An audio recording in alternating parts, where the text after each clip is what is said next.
Former US President Donald Trump pleads not guilty to 34 felony charges related to hush money payments made in 2016. Finland is welcomed by NATO members at its headquarters in Brussels as it becomes the military alliance's 31st member.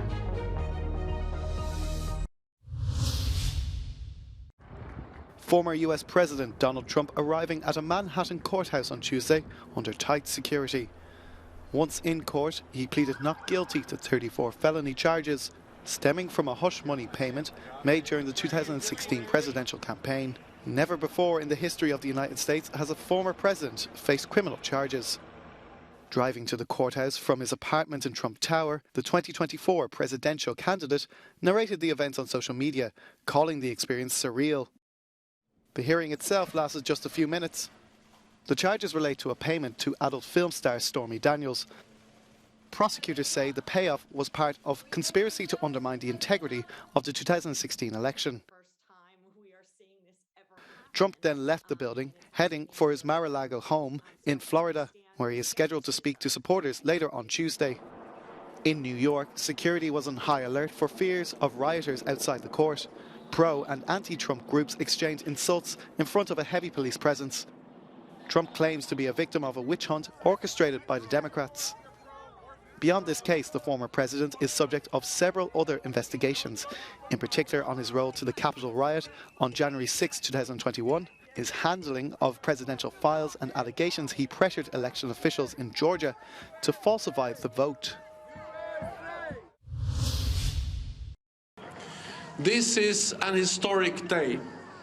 We welcome Finland as the newest member of our alliance. Finland has officially become the 31st member of NATO, doubling the military alliance's border with Russia. At a ceremony in the headquarters of the alliance in Brussels, the blue and white flag of Finland was raised alongside those of its partners after almost 11 months in the waiting room.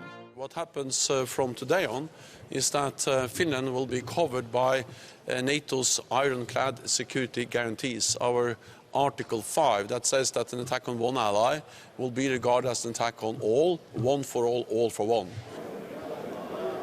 Turkey became the last NATO member to ratify Finland's bid last week, but they still blocked Sweden's application, accusing the Swedes of giving refuge to Kurdish militants. The Hungarian parliament also remains to ratify the Swedish bid, accusing Stockholm of strongly criticizing Budapest over rule of law and democracy. The Finnish president appeared optimistic for Swedish accession. We have all the way been working together with Sweden. We continue helping them as much as possible. I have been discussing with President Erdogan. You have been discussing many times, and I think at least I have a very positive outlook for that. No breakthrough for Sweden is expected before Turkish elections in May. NATO's goal is to have full membership for the country at NATO's summit in Vilnius, July 2023.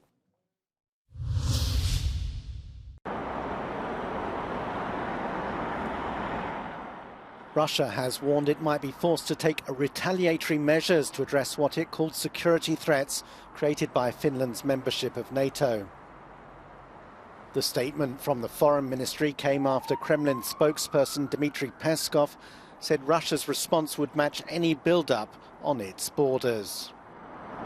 Мы же будем внимательно наблюдать за тем, что будет происходить в Финляндии, как блок североатлантический будет эксплуатировать территорию Финляндии в плане размещения там оружия, систем, инфраструктуры, которая будет впритык к нашим границам потенциально нам угрожать. В зависимости от этого будут приниматься меры.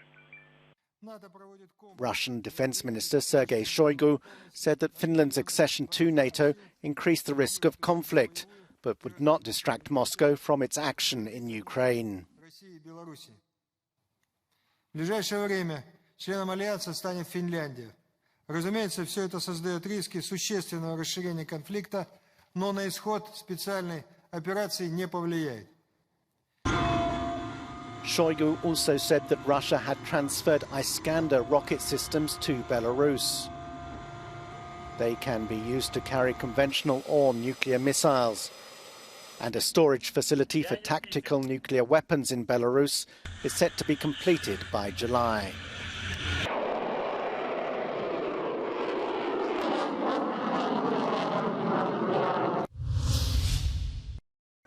Europe is rearming. France has become the latest country to unveil a planned increase in its military budget. The government announced on Tuesday that over the next 7 years it will devote 413 billion to defence. The annual budget will more than double, rising from 32 billion in 2017 to 69 billion in 2030.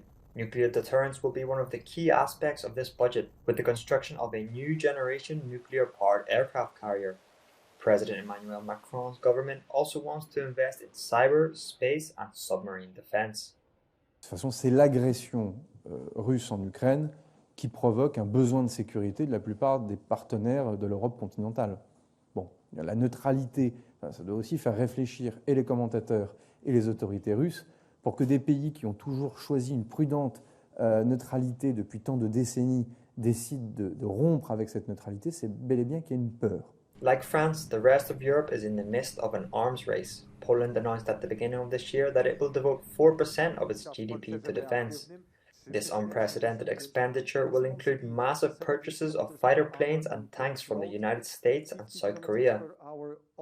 But undoubtedly, the great military revolution is that of Germany, which, in the heat of the Russian invasion of Ukraine, announced a $100 billion increase to its 2022 military budget in order to modernize its armed forces. Dramatic increases in their defense spending have also been announced by the Baltic countries, Italy, the United Kingdom and Sweden, which is waiting to join NATO after decades of neutrality.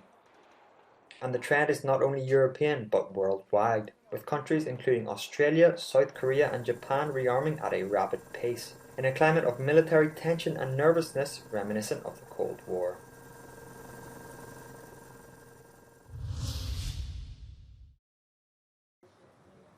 Wagner Group forces continued advancing in central Bakhmut over the past few days, says the US-based Institute for the Study of War, adding that the geolocated footage taken on the night of the 2nd of April shows Wagner Group founder Yevgeny Prigozhin raising a Russian flag in front of the Bakhmut city administration building.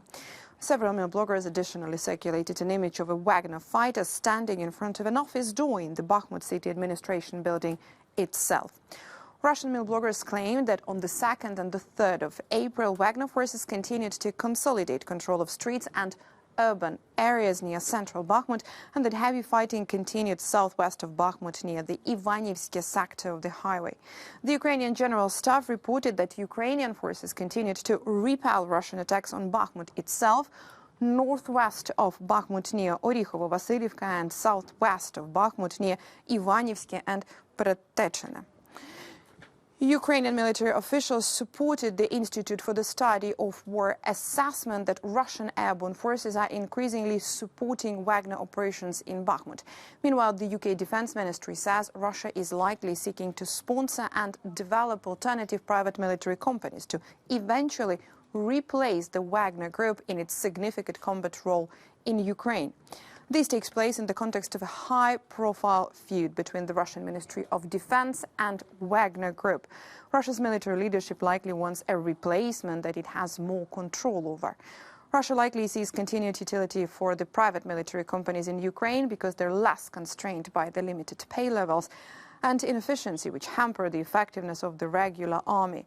Russia's leadership probably believe heavy casualties amongst the private military companies will be better tolerated by Russian society compared to regular military losses. Police in Sweden have arrested 5 people suspected of conspiracy to commit terrorist offences. Raids were carried out in 3 towns in the early hours of Tuesday morning. Counter-terrorism officials say those arrested have international links to violent Islamic extremism, and security services intervened early, even though they didn't think a terrorist attack was imminent.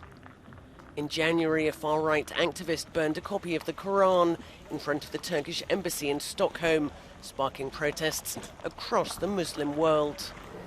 After the incident, Turkey backtracked on its rapprochement with Stockholm and maintained its veto on Sweden's bid for NATO membership.